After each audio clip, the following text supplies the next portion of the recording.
With much Munai, I welcome you to my channel again. This is Zandra. Thanks for joining me. Today, I want to briefly address the concept, the perspective, the thinking we have about the word deception and what it might mean to us. Our shift in human consciousness is making us address a lot of things that we might have taken for granted once upon a time. And in that once upon a time world that we lived, where language meant what it said, and language determined how we functioned, and how we socialized, and how we integrated with each other, the use of language has taken such a peculiar turn. When I say that, I mean a particular misadjustment of the use of words. And so often, the words we use don't carry the same meaning as it used to. Once upon a time, deception meant deception. Today, it means misspeaking, mistruths, miss this, miss that. It isn't what it was. Deception meaning falsehood of some kind or the other to the other. Committing a misconception, a mistruth, a misaction, a deceitful action to another. Deception was deception. Today, deception is referred to as misspoken, miss this or miss that. It isn't addressed in its integrity or in its true definition as we knew it once upon a time. In all aspects of our society at this moment, deception has become the norm. It is normal for a politician, it is normal for a doctor, it is normal for the media to misdirect its population, its citizenry with deception.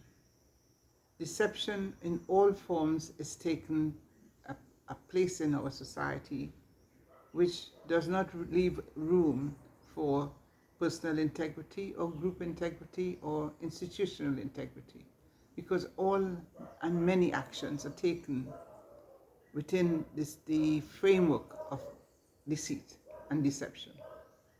And when we talk about deception, it isn't the big ones or the little ones, it is the in-between ones that affects our lives on a daily basis. Deception in terms of our food. We are told this food is healthy or this food is not healthy, all based on a person's perception to deceive you to buy another or to change your way of working rather than saying what it is. Things are dressed up so that we should purchase. Things are decorated with beautiful words, but with not the truth within it. The truth is often seen as a misspoken word, or a misjudgment, or a being, a thing that is not part of what we should be aspiring to. So the only thing we might be able to rely on as not being tainted with the concept of deception is truth with spirit, truth with the divine entities that surround us and that guides us, and truth within thyself. But if thyself finds thyself practicing deception to another and about another thing, then we must re-examine what deception means to us. Deception to me means being misled in the fullest and in a social discourse, in a social interaction, politically, medically, and health-wise. We are deceived and encouraged to believe the deceit that is spoken, the deceit that is propagated. We see the advertisements on television and around us all the time misdirecting us to take an action that is not fully truthful. The elements of deception exist in every part of our lives except probably our spiritual life, which is reliant on our use of intuition and our will. And will allows us to receive or reject the deception around us. The spirit world guides us, and we might believe or not believe, but we know we should be guaranteed that spirit, great spirit, will not misdirect us, will not misinform us, will not deceive us about ourselves. Because when we use the guidance that is given by spirit, by the ancestors, through dreams and other things, they are not here, they don't exist to deceive us. They exist to show us a pathway. And that pathway should help us reflect on the things that are around us that is full of deceit and deception. When I think about the daily news, the visit to the doctor, who gives you half the truth? Who gives you a misrepresentation of what is really going on? You go to the schools. How many teachers teach the truth about something when a child asks a question? How many parents allows a child to be truthful, to question and say, but mom, that was not true? They might be scolded for that because they want the child or the young person to represent what they wish the child to represent rather than what the child may have experienced. I was speaking recently to someone that often children are taught deception from a very, very early age. Because if a child is is present when an action is taken or a word is spoken, and then later on challenges the adult that was inaccurate, what they were saying and repeating to someone else was inaccurate, the child will often be scolded. You don't speak out of turn, you should not have said this, you should not, and too often the child will say, but it is the truth. And we often find it difficult to explain to that child why we are deceiving them at a simple level. A child is not something that we should manipulate to accept deception when they are seeing something as wrong. We should not tell a child or a person, keep quiet about something that it's when they wish to speak the truth. Truth should be a developing entity, emotion that we cherish. We should not necessarily disguise it to be something it isn't. The internet is used to deceive people all the time. Every day we hear someone is being taken for a ride or taken for a lot of money or deceived for something. We have developed a system that made deception a very easy action to take with no consequences. We see it happening every day. And what do we do about it? We do very little.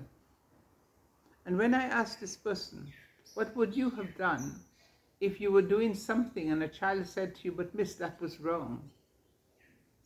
Would you tell the child, I'm sorry, but I am explaining this so that person could understand it in this way or that way?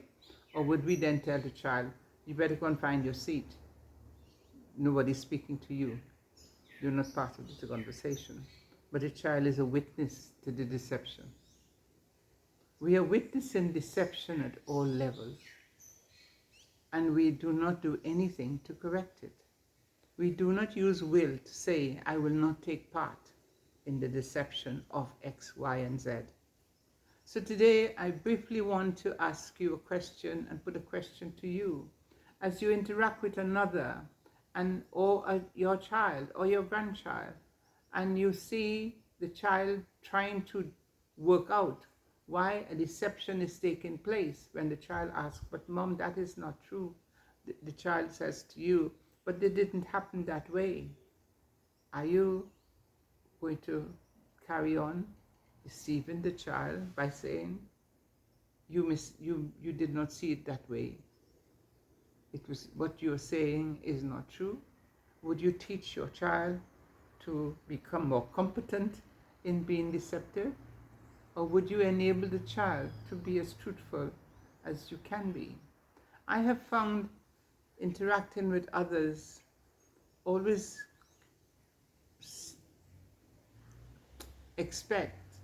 others expect you not to be as truthful as you wish to be.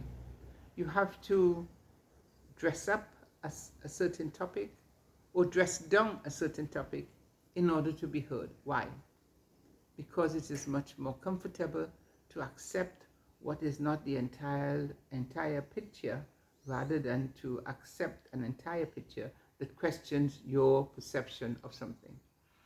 So when we talk about deception in a society and in human consciousness, we should be thinking about reaffirming the teachings of the ancestors that said deception was wrong. To deceive is wrong. To lead someone into deceptive mode is wrong. To deal with another in a deception is a very difficult action to take without consequences. Because when we deceive, we then have to live with ourselves. We then have to live with the mistruths and the misrepresentation of the truth that should have been spoken in the first place. And when we continue to deceive at a macro level and a micro level, we must ask ourselves, what is the purpose of our existence with deception? And how acceptable deception has become as part of our human consciousness. We are going through a shift in consciousness that helps us to redefine so many concepts that we have taken for granted. One I would like you to think about is, how do we redefine, or how could we redefine the concept of deception when we are practicing it so regularly, so frequently, so openly, and so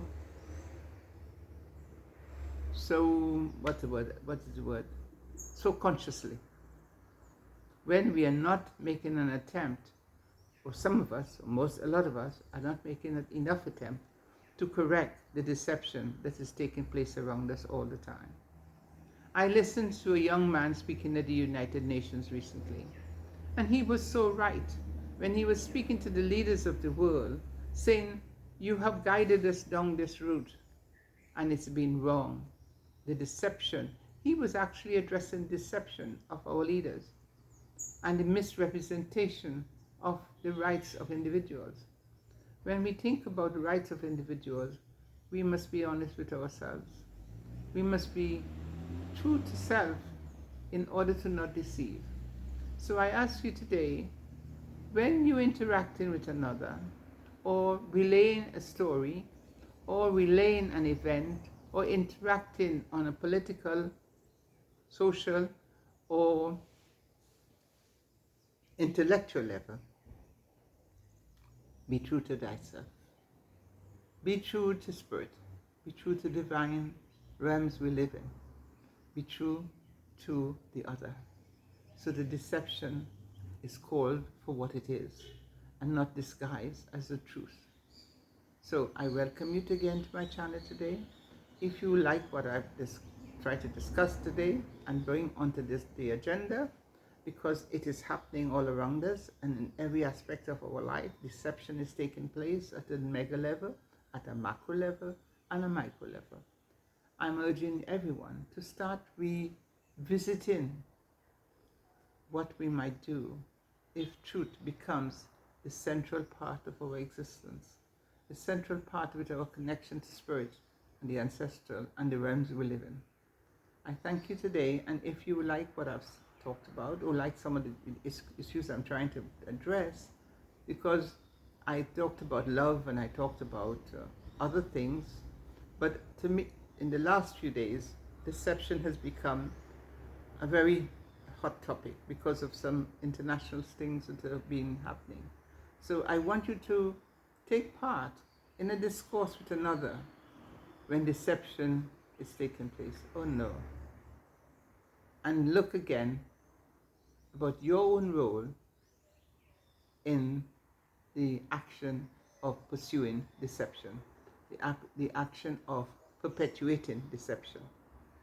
And when we say sometimes, oh no, that's not true, be mindful that be true to thyself, so that your interaction, your engagement with another is representation of your truth, your will, and use the will we have and our intuition to make sure that we are not part of this continuous stream of deception that is taking hold of our human consciousness today.